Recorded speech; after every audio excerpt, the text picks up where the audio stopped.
자, 여러분 성령을 믿습니까? 아멘. 아멘. 우리 방금 사도신경에 성령을 믿사오며 이렇게 우리가 고백을 했어요. 이 자리 가운데 성령님께서 운행하고 계십니다.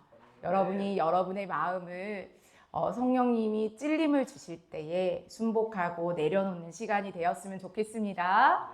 네, 거의 한 달 만에 이 자리에 서는 것 같습니다. 그래서 선교사님도 개인적으로 말씀을 선포하는 자리에서 돌아보게 되더라고요. 나는 하나님의 말씀을 선포하고 있는가? 내가 지난 시간 동안 배워왔던 나의 그 신앙관을 전파하고 있는가를 돌아보면서 사실 두려운 마음으로 그렇지만 하나님을 의지하는 마음으로 이 자리에 섰어요. 하나님의 말씀을 선포하기를 원합니다.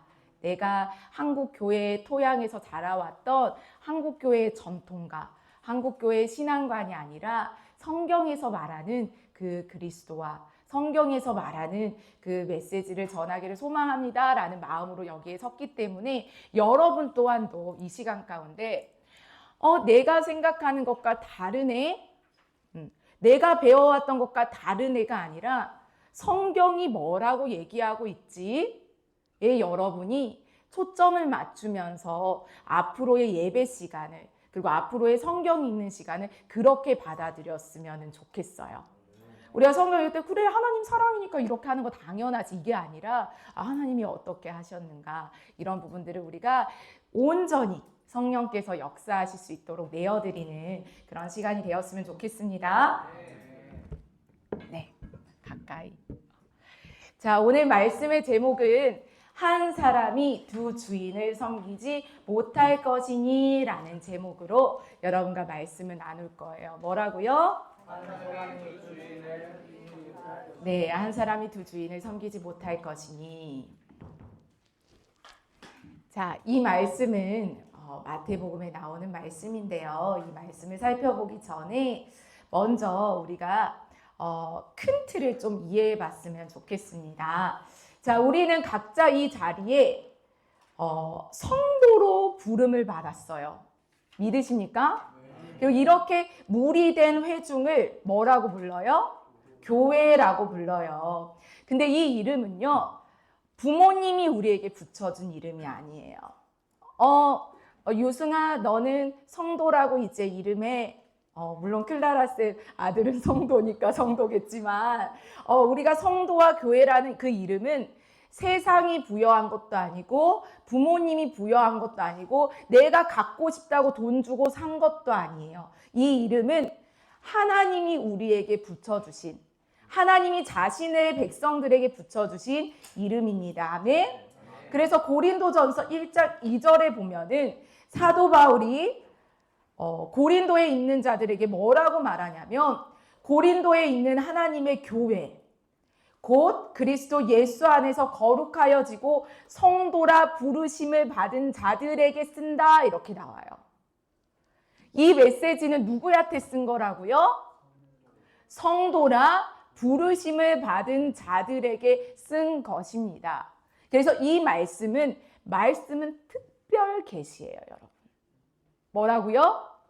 말씀이 믿어지는 것은 특별 계시예요. 특별 계시는 하나님의 백성, 성도, 교회에게 허락된 것이라는 것들을 우리가 기억했으면 좋겠어요. 이 성도라는 이름은 호기심 때문에, 궁금증 때문에 생긴 게 아니에요. 나도 한번 성도 돼볼까? 성도 된다면 구원을 얻을 수 있다던데. 나도 교회의 일원이 돼볼까? 그러면 뭔가 마음의 어려움이 해소된다는데 이렇게 해서 이름이 부여되는 게 아니에요. 여러분, 선교사님이 이런 생각을 했어요. 지금까지 신학책에도 우리가 들어왔던 것대로 이제 얘기를 하면은 이게 있잖아. 우리가 어떤 상태인지를 알면 그분을 찾게 된다고 배웠잖아요. 맞나요? 그렇기 때문에 어떤 상태인지를 알려줘야 된다고 생각했어. 그래서 사람들을 만나면 전도할 때 늘 이랬어. 넌 죄인이야. 저 죄인 아닌데요? 아니야, 너 살면서 도둑질 한 적 있어, 없어? 너 살면서 거짓말 한 적 있어, 없어? 뭐 이렇게 하면서 그래야지 구원이 필요하다고 생각을 했었어요. 근데 우리가 어떤 상태인지를 직면하려면요, 변하지 않는 현존이 필요해요. 현존이 뭐냐면 내가 예쁜지 못생겼는지를 어떻게 알아? 나밖에 없으면. 그죠? 우리가 나는 오징어 같아 막 이렇게 사람들이 표현하더라고요. 누구랑 비교하면 뭐 차은우랑 비교하면 나는 오징어야 막 이렇게 얘기하잖아. 차은우라는 존재가 없으면 오징어같이 느낄 수 있어요? 없어요? 없어요. 그러니까 내가 옆에 사람과 비교해서 사실 하나님 눈에는 모든 사람이 죄를 범했다고 했어요. 그렇기 때문에 솔직히 우리가 죄인이라고 얘기는 하지만 쟤보단 나라는 생각이 우리들 마음속 깊숙한 곳에 있어요. 심지어 교회를 다니는 사람들도요, 난 죄인이라고 고백하지만 하나님 쟤보단 낫죠. 저는 할 수 있는 것도 많고 하나님 앞에 이렇게 헌신하잖아요. 그러니까 우리는 옆에 사람을 통해서, 그리고 옆에 사람과 비교하면서, 그리고 내 생각 안에서는 제대로 된 나를 발견할 수 없다라는 거예요. 성경의 스토리를 보면 어떻게 해야 제가 구원을 얻겠습니까? 하고 절망 섞인 소리로 얘기를 했던 사람들의 이야기는 뭐냐면 하나님의 어떠하심을 경험해버린 거야. 베드로가 주여 라고 납작 엎드렸던 게 뭐야? 하나님의 어떠하심을 발견한 거야. 근데 우리가 그거를 이렇게 설명할 수 없어. 그 물고기를 많이 잡게 해줬으니까 이게 아니야. 내가 할 수 없는 걸 하게 하셨으니까가 아니라 내가 말로 형용할 수 없는 나의 상태를 그 일로 하나님이 직면하게 하신 거야. 그리고 나서 예수님이 제자들을 어떻게 하시는지 알아요? 직면하고 난 뒤에 예수님이 특별히 12제자를 뽑았을 때 너희들이 성경 읽었잖아. 너희들이 아는 스토리로 얘기해봐. 어떻게 했어? 나를 따르라고 주권적으로 부르세요. 자, 이제 너 나 따르려면 회개해야 되고 뭐 해야 되고 뭐 해야 되고 뭐 해야 되고가 아니라 그 자기의 존재를, 하나님의 현존을 목격하고 나서 자기가 어떠함을 알아. 죄인인 걸 알아. 근데 그 상태에서 하나님 뭐라 그래? 너 나 따라와 이렇게 얘기해요. 근데 따라오고 나서부터 우리가 생각했던 교리랑 너무 달라. 따라오고 나서 하나님의 사랑이 늘 느껴져요? 그렇게 신앙생활을 12제자가 하지 않았다는 거야. 응? 어떻게 했어? 그 다음부터 일이 막 잘 돼요? 기도하러 가면 맨 졸고 있어요, 제자들이요. 하나님의 현존을 목격했음에도 불구하고요. 그리고 그 기적을 일으키는 그 자리 가운데서도, 하나님의 역사하신 자리에서도 틈만 나면 뭐라 그래요? 내가 예수님 보좌 우편에 앉을지 좌편에 앉을지 온통 자기 생각뿐이에요. 그래서 때로는 베드로가 어때요? 너무 예수님을 사랑한 나머지, 인간적으로 사랑한 나머지 뭐라 그래? 예수님이 본인이 왜 이 땅에 오셨는지에 대해서 얘기만 하면 뭐라 그래? 절대 그런 일이 있을 수 없습니다. 막 이렇게 얘기해.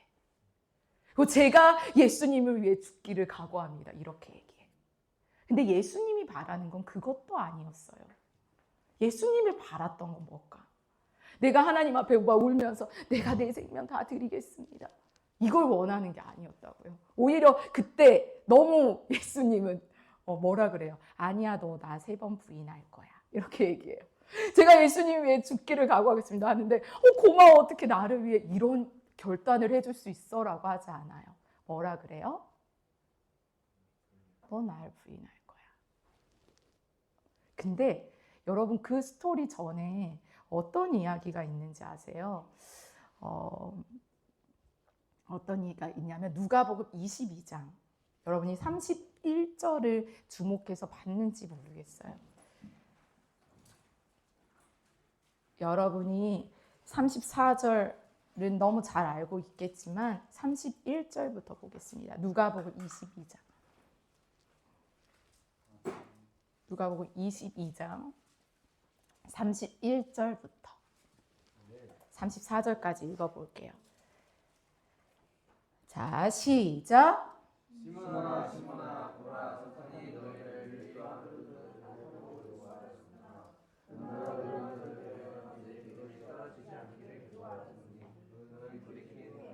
여러분 여기까지. 자, 베드로는 예수님과 날마다 동행하는 자였어요. 그럼에도 불구하고 뭐라고 나와요? 사단은 베드로를 뭐 하려고 해? 밀가부르듯 하려고 해. 그래서 하나님은 예수님 그걸 아시고 뭐라 그래? 내가 너를 위하여 누가 기도해? 예수님이 베드로를 위하여 뭐 하는 걸 봐요? 기도해요. 믿음이 떨어지지 않기를. 지금 완전 우리가 생각하는 거와 다르지 않아? 하나님 빨짱 끼고 너 기도하나 안 하나 보자가 아니라 하나님과 동행하고 있는 도중에서도 사단은 어떻게 하면 하나님의 일을 막을까? 왜냐면 예수님은 흔들리지 않잖아. 그 제자들을 흔드는 거야. 물론 그렇다고 해서 하나님의 역사를 사단은 막을 수 없지만, 그러면서 뭐라 하냐면 믿음이 떨어지지 않기를 기도하였으니 뭐라 그래? 너는 돌이킨 후에 내 형제를 굳게 하라. 근데 그 일이 있고 뭐라 그래? 33절 시작.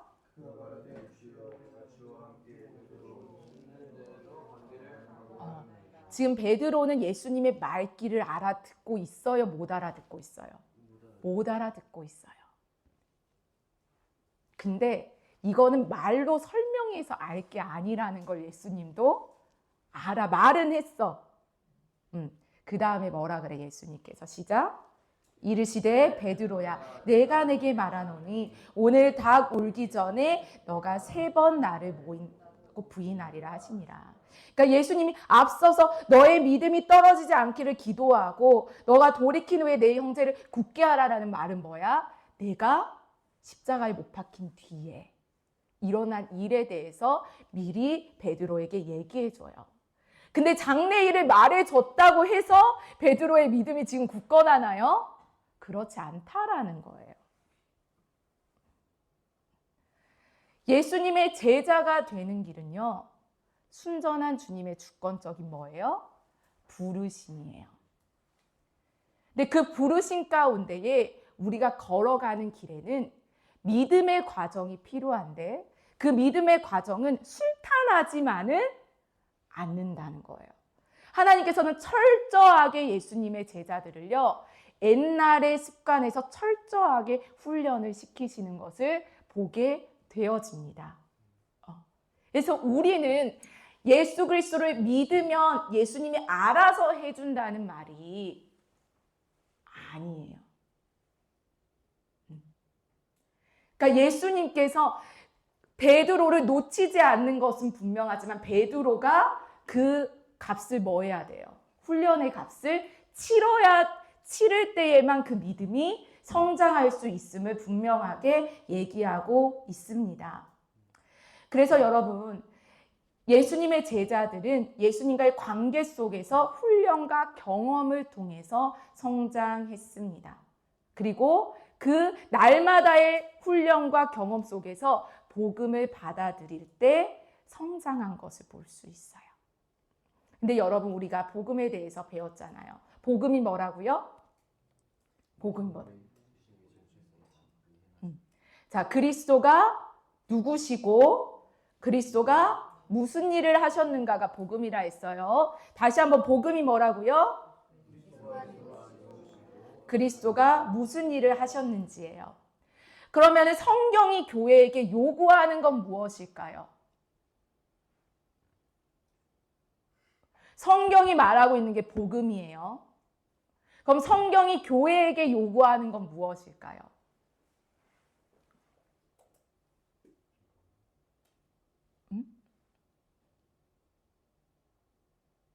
복음을 받아들이는 거예요. 뭐라고요? 복음을 받아들이는 거예요. 그리고 복음을 받아들이는 자들에게 요구하는 게 뭐냐면요. 뭘까요? 신실한 증인이에요. 뭐라고요? 신실한 증인이에요. 여러분, 증인이라는 단어에 좀 초점을 맞춰봅시다. 증인은요, 나를 얘기하면 안 돼요. 증인은 법적인 용어라고 했어요. 증인은 뭐를 얘기하는 거야? 그 피고에 대해서 얘기하는 거야. 신실한 증인이 된다는 건 뭐냐면 이제 나는 없다라는 의미예요. 성경이 교회에게 요구하는 거는 복음 전파라면 애매하니까 제가 복음 전파라고 안 할게요. 왜냐면 우리가 인식이 뭐냐면 전도하면 돼 이렇게 생각해. 내가 애들을 막 설득시키고 어떻게 해가지고 교회 데리고 오면 돼. 이게 복음 전파라는 이미지가 강해서 그 단어가 맞기는 한데 이렇게 표현할게요. 신실한 증인. 신실한 증인은 온전히 주인을 그리스도로 둔 자들이라는 거예요. 성경이 요구하는 것은 그것입니다. 그래서 성경 속에 사람들은요, 그리스도인들에게 성경은 호기심이 가득한 연구 대상이 아니었어요. 지금 21세기처럼요. 이 성경을 읽을 때는 어떻게 해야 내가 편하게 신앙생활을 할 수 있는지 보자. 어떻게 하면 내가 세상의 것 하나도 포기 안 하고 구원을 따내는지 보자. 어떻게 하면 내가 지옥 안 가는지 보자. 이런 마음으로 성경을 읽지 않았다고요. 교회된 자들은 어떻게 하면 내가 신실하게 예수 그리스도의 증인이 될 수 있을까? 이 마음가짐으로 경외하면서 따랐다는 거예요. 이 말씀 불편하네? 내가 이해되고 싶은 대로 이해하고 싶은데 이렇게 읽지 않았다고요. 이게 그리스도에 대해서 증언하기 때문에 그리스도가 한 말을 그대로 따르려고, 전에 얘기했던 것대로 말씀에 뭐 하려고? 들러붙으려고 읽었다라는 것을 기억해야 돼요. 어쩌면 여러분이 오랫동안 배웠던 신학이 잘못됐을 수도 있어요. 성경은 행위로 구원받네, 믿음으로 구원받네, 이걸 얘기하는 책이 아니라는 거예요. 그래서 행위를 할 것인가 믿음을 할 것인가를 얘기하는 게 아니라 그리스도의 신실한 증인이 되라는 걸 요구하고 있다라는 거예요. 행위로 구원받네, 믿음으로 구원받는 데의 시작도 뭐예요? 어떻게 하면 내가 더 편한 방법으로 신앙생활 할 수 있을까의 전제 조건들로 사람들이 말한다는 거예요. 행위만 하면 돼? 그럼 구원 얻을 수 있어? 아니면 믿기만 하면 돼? 구원 얻을 수 있어? 근데 성경은 내가 구원받는 이야기를 다루는 책이 아니라는 거예요. 그리스도를 받아들이면 구원이 오지만 내가 어떻게 구원받는지를 얘기하기 위해서 쓴 책이 아니라는 거예요. 그래서 복음을 받아들인다는 말은 어떻게 하면 편하게 신앙생활을 할 수 있는가가 아닙니다. 어떻게 하면 내가 가진 것을 포기하지 않으면서 하나님이 주신 축복을 누릴 수 있는지가 아닙니다. 복음을 받아들인다는 것은 그리스도를 받아들인다는 것이며 그분의 신실한 증인으로 살기를 시작했다는 말입니다. 그분의 신실한 증인으로 살기를 시작했다는 말은 그분만이 나의 주인 되신다는 말입니다. 어떤 방법으로 교회를 하는지, 어떤 방법으로 신앙생활을 하는지는 중요하지 않습니다. 교회는 계속해서 신실해야 합니다. 뭐 앞에서요? 복음 앞에서요. 매일이요.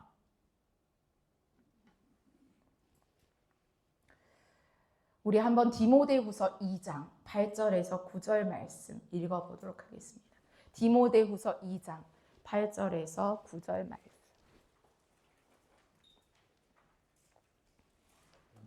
아멘. 함께 읽겠습니다. 시작. 다시 살아나신 예수 그리스도를 기억하라. 복음으로 말미암아 내가 죄인과 같이 매이는 데까지 고난을 받았으나 하나님의 말씀은 매이지 아니하니라. 그러므로 내가 택함 받은 자들을 위하여 모든 것을 참음은 그들로 그리스도 예수 안에 있는 구원을 영원한 영광과 함께 받게 하려 함이라. 아멘. 디모데후서도 누구에게 적었어요? 사도 바울이 디모데와 교회에게 적은 거예요. 근데 뭐라 그래요? 예수 그리스도를 뭐해라? 기억해라. 어떤 예수 그리스도를 기억해라? 전한 복음대로.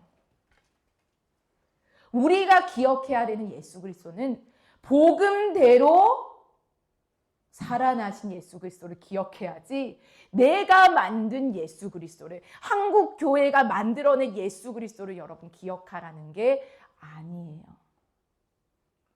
그래서 여러분이 예수님을 생각할 수 있어요. 근데 그게 성경에서 말하는 예수 그리스도인지 유명한 목사님이 말하는 예수 그리스도인지를 여러분 구분하셔야 해요. 그리고 사도 바울이 얘기하는 건 뭐냐면, 자기가 고난을 받았으나 복음은 뭐하지 않는데요? 매이지 아니하리라. 여러분, 매인다는 게 무슨 말이에요? 매인다는 건 내가 가둬놓을 수 있다는 말이에요. 근데 복음은요, 사람이 가둘 수 있다 없다? 없다라는 거예요. 심지어 사도 바울이 고난을 당하더라도 복음은 매이지 않는다는 거예요. 그래서 사도 바울이 두려워하지 않는 것은, 내가 고난받았을 때 어떻게 내가 없으면 이 성도들한테 누가 복음을 전하지 두려워하지 않았어요. 왜요? 복음이 매이지 않고 일하실 거기 때문에. 우리가 성경 말씀을 믿으면 사회 돌아가는 것에 굳이 두려워하지 않아요. 왜요? 복음은 매이지 않으니까. 우리가 하는 자유는 매일 수 있고, 우리가 생각하는 교회의 형태와 건물은 매일 수 있지만 복음은 절대 매이지 않는다라는 거예요. 그래서 그 매이지 않는 복음이 우리에게 요구하는 것은 날마다 복음 앞에 뭐하라? 신실하라라는 것을 얘기하고 있습니다.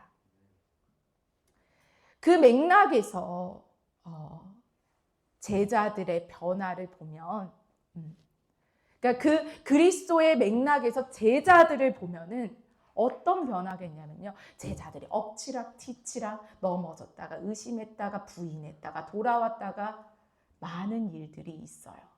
근데 그 일련의 과정이 한 방향으로 가고 있다는 거예요. 우리는 방향이 중요해요. 방향이. 모든 사람들이 똑같은 과정을 거치지는 않을 수 있어요. 근데 모든 사람들이 한 방향으로 가는 게 그리스도인의 길이에요. 뭐 내가 시험을 2번 받았으니까 얘도 2번 받을 거야 이러지 않아요. 근데 모든 맥락에서 제자들을 보면은 제자들이 의심하고 넘어지고 하는 과정 속에서 하나님은 제자를 어떻게 다루시나요? 그냥 여러분이 아는 베드로를 생각해 보세요. 어떻게 해요? 부인해요. 숨어요. 쪽팔려 해요. 창피해 해요. 그렇지만 열심은 있어요. 그래서 하나님한테 막 호통도 치고 얘기도 해요. 그렇지만 본인 의지대로 되지 않아요. 본인을 다시 직면해요. 근데 그리스도를 봐요. 그러면서 그 일련의 과정이 어떤 방향을 향해 가요? 온전히 예수 그리스도가 주인된 방향으로 가요. 베드로가 예수님과 동행하지만 두 마음이 있어요. 본인의 신실한 고백이 때로는 인간적인 마음에서 나오는 고백일 때도 있었어요. 그렇지만 점차 그 본인의 나약함과 넘어짐을 훈련하면서 어떤 형태로 변해요? 하나님이 온전히 주인 되세요. 근데 하나님은 모든 것이 합력해서 선을 이룬다는 말은 뭐냐면 바울이 그토록 핍박하는 자들이기 때문에 나중에 모든 핍박을 본인이 그리스도를 위한 모든 핍박을 감당해내요. 그리고 그 힘을 주세요. 여러분 야곱을 생각해 봅시다. 구약의 사람 야곱. 야곱은 뭐 하는 자로 유명해요? 배신 속이는 자로 유명합니다. 근데 야곱을 통해서 이스라엘이라는 민족의 조상이 되어져요. 근데 야곱이 속이는 자로 하나님을 알았지만 속이는 자로 살았지만 하나님이 만나주시잖아요. 그리고 뭐라 그래요? 속였던 지난 삶을 뼈저리게 훈련시키세요. 뭐함으로? 본인이 속임을 당함으로. 그래서 방향이 뭐예요? 온전히 이제 하나님을 예수 그리스도를 주인으로 영접하는 과정으로 빚어지게 된다는 거예요. 그래서 날마다 복음을 받아들인다는 말은 날마다 내가 신실한 증인으로 살겠다고 결단하는 것과 같으며 날마다 예수 그리스도를 나의 주인으로 영접하는 것과 같다는 거예요. 근데 여러분 주인 된다는 말은요. 주인 된다는 말은 뭘까? 예수 그리스도가 주인 된다는 말. 여러분 주인이 있다고 생각해 보세요. 이 시대의 배경 때 주인, 그리고 주인이 아닌 사람 뭐라 그래? 종이라고 하죠. 종이 주인에게 할 수 있는 건 뭐였어요? 주인이 하라는 거 하는 거야. 주인한테 뭐라 그래? 아, 왜 오늘은 밥이 이래요? 아, 오늘은 왜 사랑 안 해주세요? 아, 왜 오늘 저한테 부드럽게 얘기 안 해주세요? 라고 감히 말할 수 없었어요. 근데 참 신기한 것은 종은 주인을 섬기는 자예요. 근데 성경의 예수 그리스도는 주인이시지만 우리를 섬기시러 오셨다고 얘기해요. 그래서 겸손의 왕이라고 우리는 얘기를 합니다. 그래서 우리는 예수님이 겸손의 왕이라는 것에 너무 빠져서 예수님이 내가 종인데 이분이 나를 섬겨줬다라는 은혜로 받아들이는 게 아니라 내가 주인 되어서 예수님께 요구할 때가 많다라는 거예요. 자, 우리 한번 오늘 본문 말씀 마태복음 6장 24절을 읽어보도록 하겠습니다. 네, 마태복음 6장 24절. 아멘. 자, 이 말씀은 누구에게 하신 말씀이에요? 응? 아니, 먼저는 이 문맥에서 누구한테 하신 말씀이야? 자, 5장에 예수께서 무리를 보시고 산에 올라가 앉으시니 제자들이 나아온지라 하면서 쭉 설명하면서 이어져요. 누구한테? 무리 제자들을 향해 얘기하는 거예요. 자, 24절 읽어봅시다. 시작. 한 사람이 그 주인을 섬기지 못할 것이니 곧 이를 미워하고 저를 사랑하거나 곧 이를 중히 여기고 저를 경외하나 너희가 하는 것은 저를 경하여 숨기지 못하느니라. 아멘. 좀 여러분 의아하지 않아요? 제자가 되었다는 건 예수님을 주인으로 섬긴다는 건데 이미 예수님이 주인인 자들에게 왜 이 얘기를 했을까? 나는 예수님을 지금 주인으로 모시고 제자가 되었잖아. 근데 왜 그 제자들이 안 믿는 자들한테가 아니라 왜 예수님을 따르고 있는 자들한테 그 얘기를 했냐는 거예요. 왜 그랬을까요? 제자들의 마음을 시험하기 위해서도 있겠죠. 그리고 제자들도 시험과 유혹을 받을 것이기 때문이에요. 그래서 우리는 예수님을 주인으로 모신다는 말은 한 번의 고백이 아니라 날마다의 훈련과 고백이 되어져야 된다라는 거예요. 내 마음에 진정 좋아하는 게 생겼어요. 이 예시로 해보자. 야곱에게는 두 아내가 있어요. 누구와 누구? 라헬과 레아. 야곱이 라헬을 지극히 사랑합니다. 14년을 그 여자를 얻기 위해 헌신했으니까요. 자, 그렇다면 반대로 다른 여자인 레아를 덜 사랑할 수밖에 없는 거예요. 똑같이 사랑할 수 있을까요? 없습니다.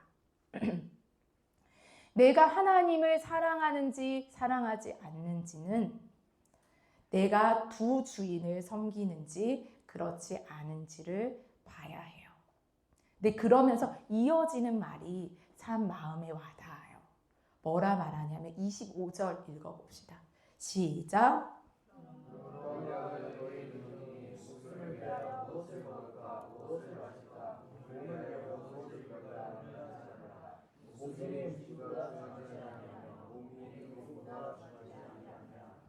아멘.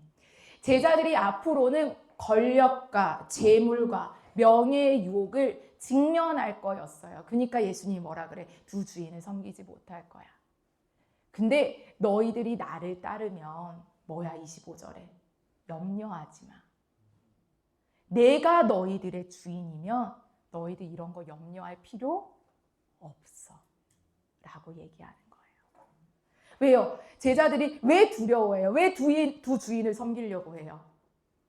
예수님이 책임져 주지 못할 것만 같은 두려움이 있을 때가 있을 거라는 거야. 재물이 있어야지 먹고 살려면, 권력이 있어야지 내가 이 로마의 압제에서 잘 살려면 그 사람들이랑 좀 친해져야지, 굴복해야지. 근데 뭐라 그래? 두 주인을 섬길 수 없어. 나를 따라, 이 말을 얘기하는 거예요.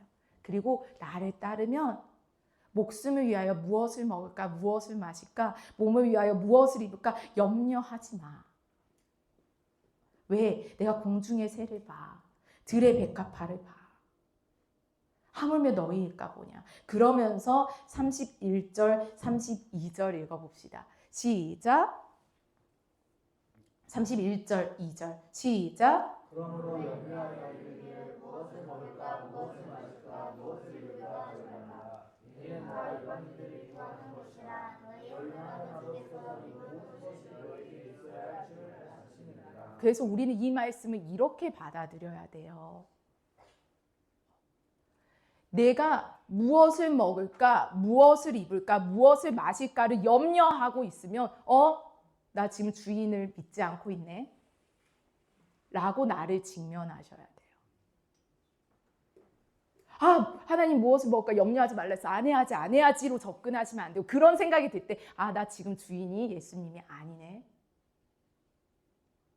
그럼 내가 그리스도인인가 아닌가로 가시면 안 되고, 그럼 나 예수님 주인으로 오늘 다시 받아들여야겠네.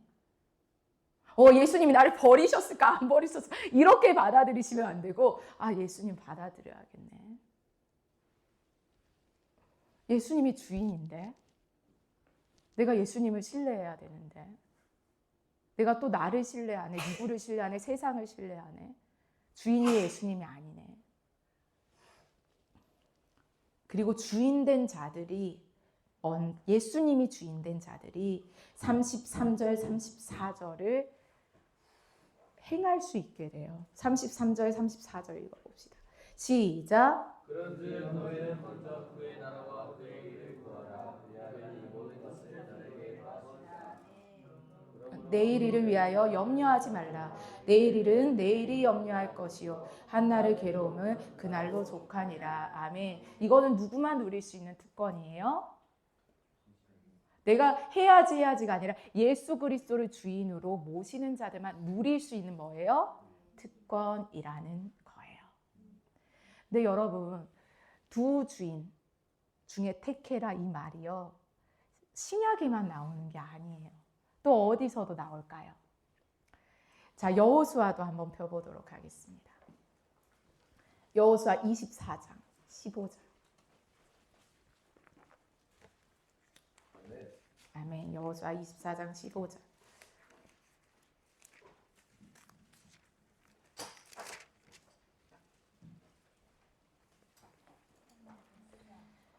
자, 14절, 15절 읽어보겠습니다. 시작. 그러므로 이제는 여호와를 경외하며 온전함과 진실함으로 그를 섬기라. 너희의 조상들이 가족과 족속에서 섬기는 신들을 치워버리고 여호와만 섬기라.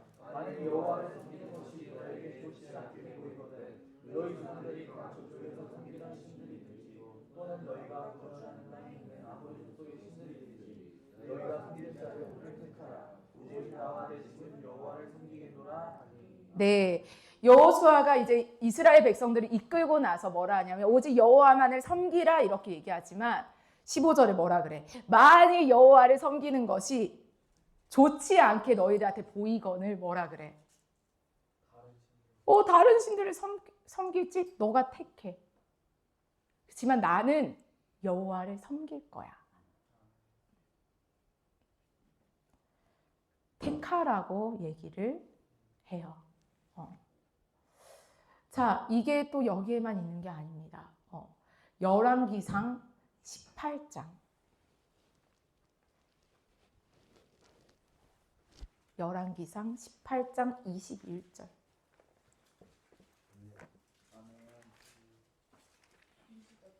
열왕기상 18장 21절.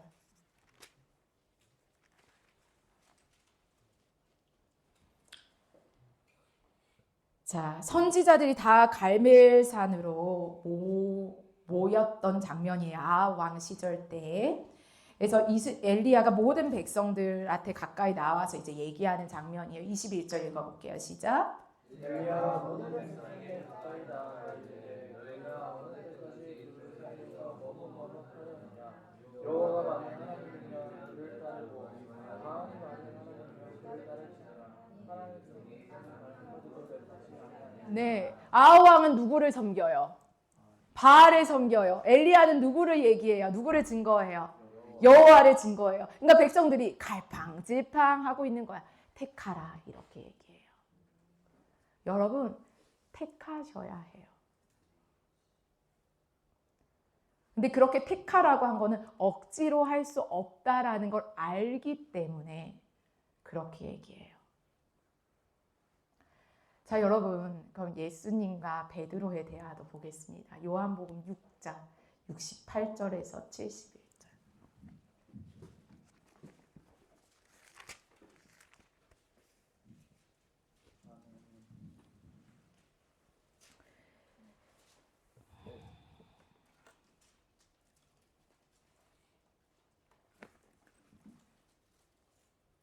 자, 60절에 보면 제자 중 여럿이 듣고 말하되, 그러니까 예수님이 이제 가르치신 거예요. 회당에서.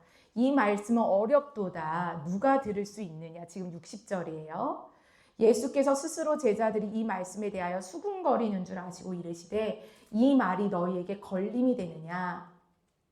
그러면 너희는 인자가 이전에 있던 곳으로 올라가는 것을 본다면 어떻게 하겠느냐.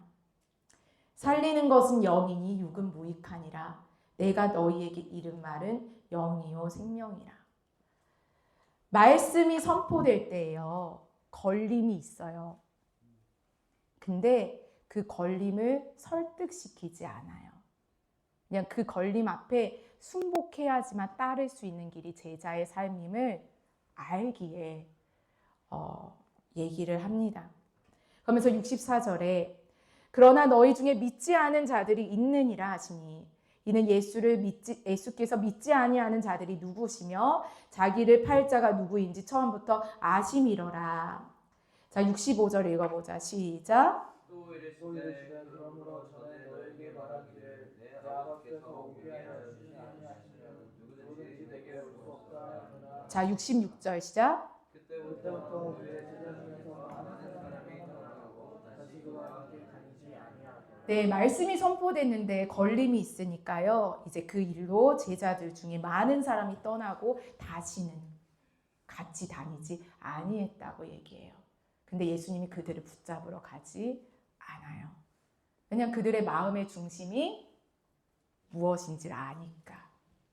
왜냐면 이건 설득시킬 수 있는 게 아니까. 그자가 자기를 포기해야지만 따라갈 수 있는 길임을 아니까. 그러니까 67절에 이제 예수께서 이제 제자들에게 얘기하는 거야. 시작. 예수께서 열두제자에게 이르시되 너희도 가려느냐. 뭐라 그래? 너희도 가려느냐? 이렇게 물어. 68절에 시작. 시몬 베드로가 대답하여 주여 영생의 말씀이 주께 있사오니 우리가 너에게로 가오리이다. 네. 예수님께서 주권적으로 부르셨지만 그들이 예수께 남아있을지 남아있지 않아야 할지는 뭐야? 그들이 선택하게끔 인도하시는 것을 볼 수 있어요. 그리고 이제 그때 유다는 그렇지 않다라는 그 얘기가 나옵니다. 구약은 우상 숭배와 하나님 사이에서의 선택이었고요. 신약은 세상의 가치와 예수님과의 갈등이죠. 또 하나님 나라 사이의 갈등입니다. 여러분, 우리는 복음을 들은 자들입니다. 무엇을 선택하시겠습니까?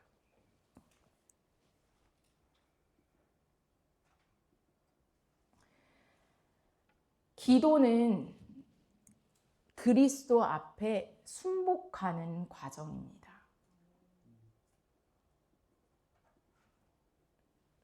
그래서 예수님을 통해서 내가 얻고자 하는 것만 얻기를 원한다면 그게 여러분 죄입니다.